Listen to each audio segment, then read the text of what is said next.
बहुत समय पहले की बात है। सुदूर दक्षिण में किसी प्रतापी राजा का राज्य था। राजा के 3 पुत्र थे।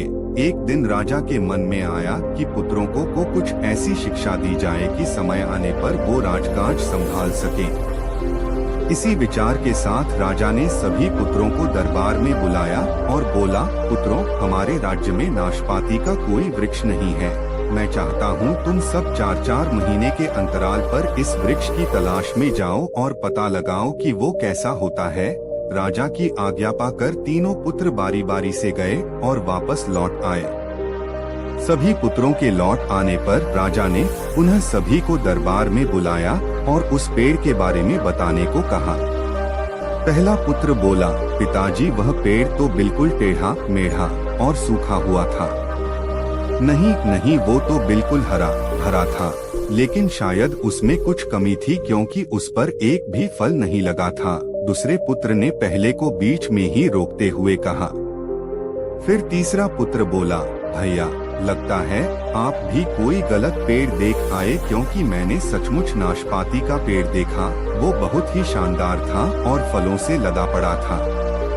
और तीनों पुत्र अपनी अपनी बात को लेकर आपस में विवाद करने लगे कि तभी राजा अपने सिंहासन से उठे और बोले, पुत्रों, तुम्हें आपस में बहस करने की कोई आवश्यकता नहीं है। दरअसल तुम तीनों ही वृक्ष का सही वर्णन कर रहे हो। मैंने जानबूझकर तुम्हें अलग अलग मौसम में वृक्ष खोजने भेजा था और तुमने जो देखा वो उस मौसम के अनुसार था। मैं चाहता हूँ कि इस अनुभव के आधार पर तुम 3 बातों को गांठ बांध लो।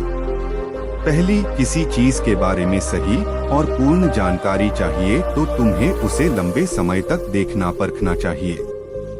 फिर चाहे वो कोई विषय हो, वस्तु हो या फिर कोई व्यक्ति ही क्यों न हो।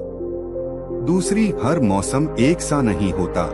जिस प्रकार वृक्ष मौसम के अनुसार सूखता, हरा भरा या फलों से लदा रहता है, उसी प्रकार मनुष्य के जीवन में भी उतार चढ़ाव आते रहते हैं।